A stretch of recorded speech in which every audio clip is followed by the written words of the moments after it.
Salut à tous! Pour cette quatrième et dernière vidéo sur la Bolivie, on vous emmène dans deux nouveaux endroits totalement différents de ce qu'on a vu avant.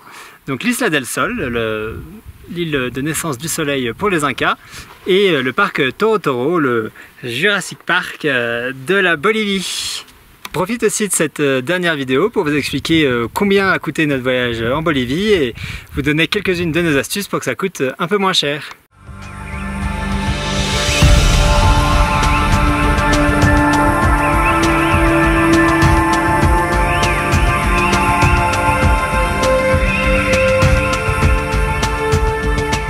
Alors on part direction le lac Titicaca. Donc d'abord première étape, on va prendre le bus jusqu'à la ville de Copacabana.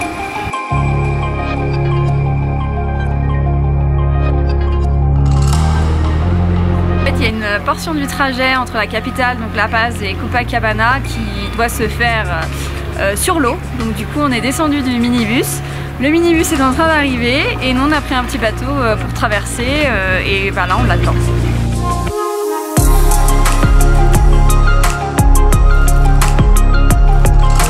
Le bus dans la capitale pour rejoindre le terminal de bus c'était 18 centimes. Ensuite le bus qui dure 4 heures environ pour venir à Copacabana c'est 2,50 €. Et là pour payer la traversée supplémentaire on a dû payer 18 centimes chacun aussi.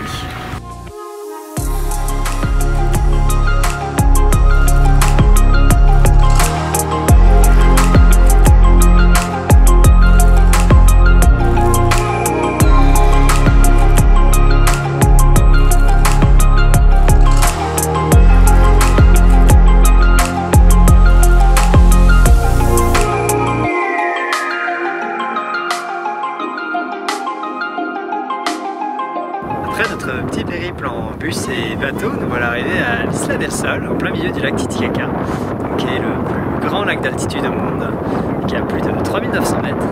C'est une île qui était importante dans l'Empire Inca, puisque c'était le lieu supposé de naissance du soleil et du premier empereur. Et du coup on trouve encore aujourd'hui énormément de vestiges Inca.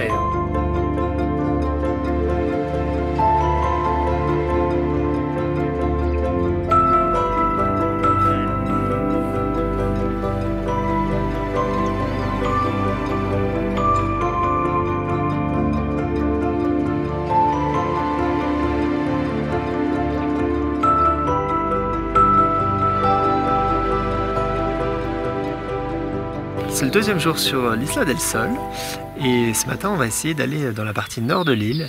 Essayer parce qu'en fait il y a un petit conflit entre les habitants du nord et du sud de l'île. Du coup théoriquement il n'y a pas le droit de passer de l'un à l'autre à pied. Mais bon, le mec de l'hôtel nous a dit que normalement si on partait le matin il n'y aurait pas de problème.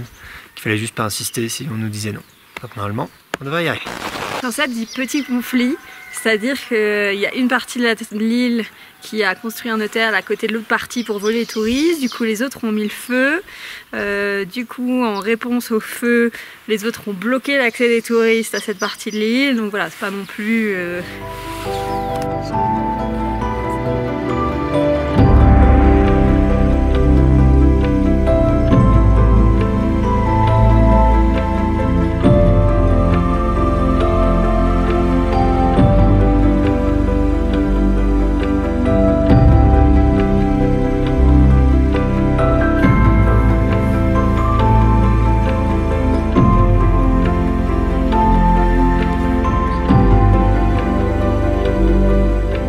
Passer la frontière nord-sud de l'île. Bon, il n'y avait personne, donc on est passé comme une lettre à la poste et on va pouvoir du coup faire le programme comme prévu.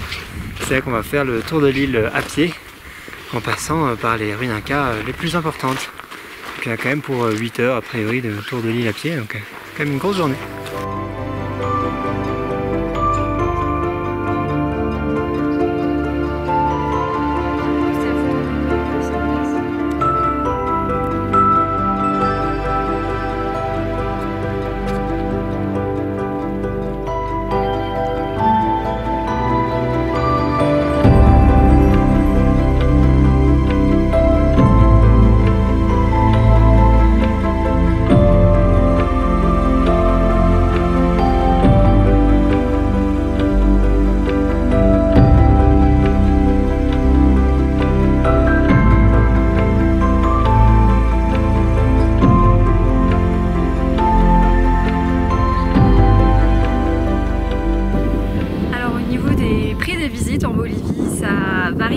Donc, par exemple, les parcs nationaux, ça nous a coûté environ 18 € par personne. Donc, par exemple, quand on était dans la forêt amazonienne et dans la Pampa. Des gros sites archéologiques comme Tiwanaku, ça nous a coûté 12 € par personne, donc c'était quand même assez cher aussi. Le reste des monuments, en général, ça nous coûte 5-6 €. Et alors, des fois, comme ici, vu qu'il n'y a vraiment pas de touristes, et vous voyez, la billetterie, elle est fermée, donc du coup, c'est gratuit.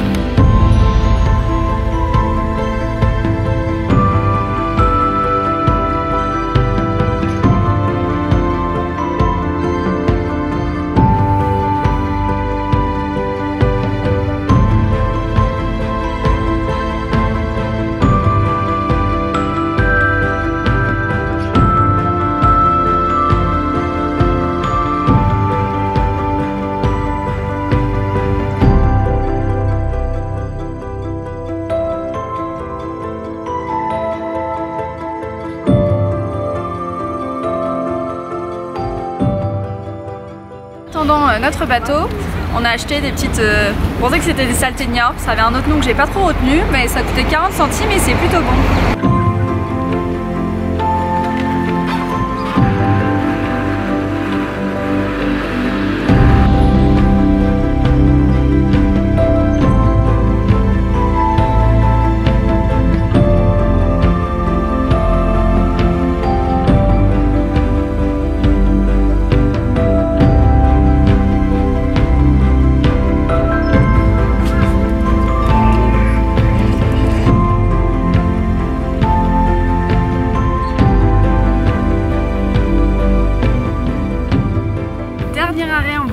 C'est le parc national de Toro Toro.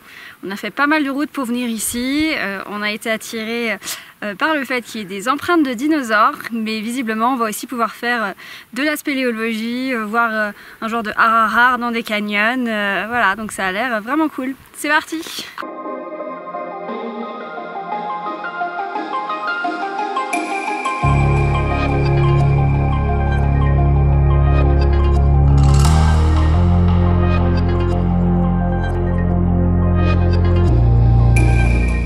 Alors en Bolivie, la difficulté c'est qu'on est souvent obligé de prendre des guides pour faire les tours, ce qu'on ne fait pas habituellement. Donc ils font ça pour faire travailler les locaux et aussi ils disent pour protéger le patrimoine. Alors le bon plan pour payer moins cher les tours, c'est de trouver des gens pour les faire avec vous. Par exemple à Toro Toro, les prix pour les tours ils sont les mêmes qu'on soit 1, 2 ou 4. Et donc il faut trouver des gens soit dans la ville, soit dans les autres hôtels pour vous accompagner. Et par exemple des tours qu'on devait payer 40 € à 2, ben on les paye 40 € à 4. Forcément c'est beaucoup mieux.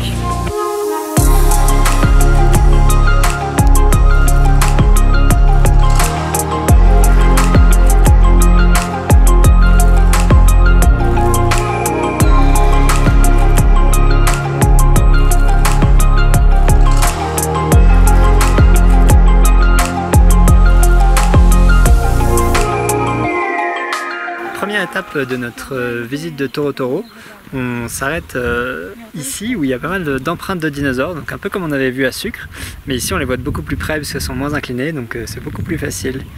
Alors les empreintes, visiblement, elles ont 65 millions d'années. Ça faisait longtemps qu'ils les avaient vues, les locaux ici, mais ils pensaient que c'était soit des empreintes d'oiseaux, soit certains pensaient que c'était les pas du diable. Et il a fallu attendre les années 60-70 pour que des scientifiques viennent, notamment le deuxième était français, et disent arrêtez tout, c'est des empreintes de dinosaures. Et maintenant on va continuer vers le canyon.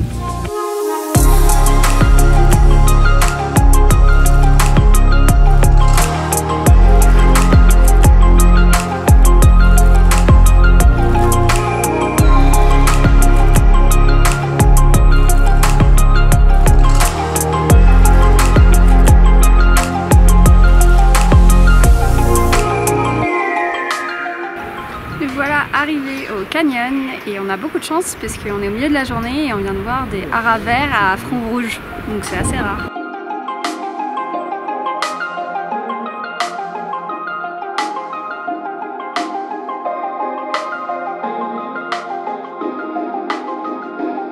Là on descend dans le canyon, donc il y a 300 mètres de dénivelé qu'on va descendre par cet escalier et remonter par le même escalier. Ça a l'air vachement cool. On y va ?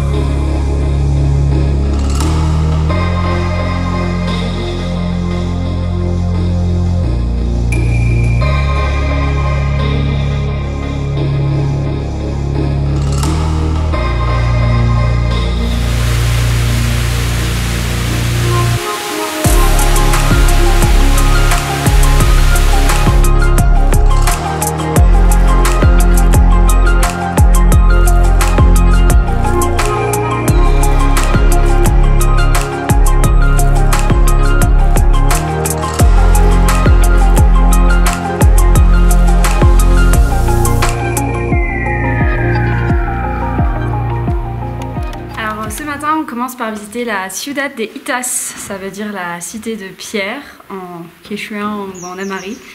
Et donc voilà.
La dernière visite à Toro Toro, on va visiter la caverne de Uxmalatla. On vous mettra le nom en dessous. C'est un truc que je pensais pas faire. On y réfléchit depuis 1 ou 2 semaines parce que visiblement c'est pas top pour les claustrophobes. Il faut ramper dans des conduits, mais bon, on va voir ce que ça donne. On m'a motivée, donc on va voir.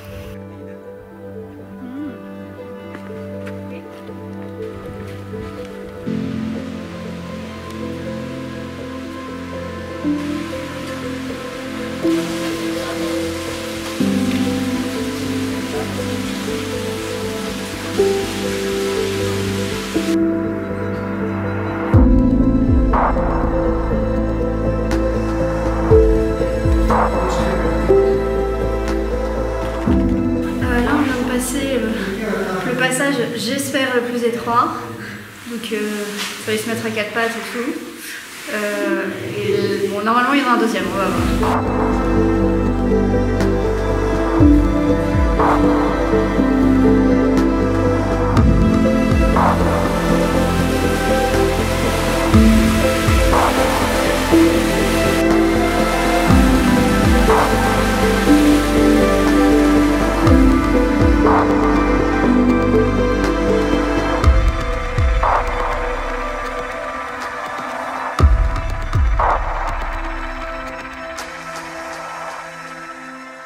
La vidéo se termine ici, on vous retrouve ici à Chutes d'Iguassou la semaine prochaine.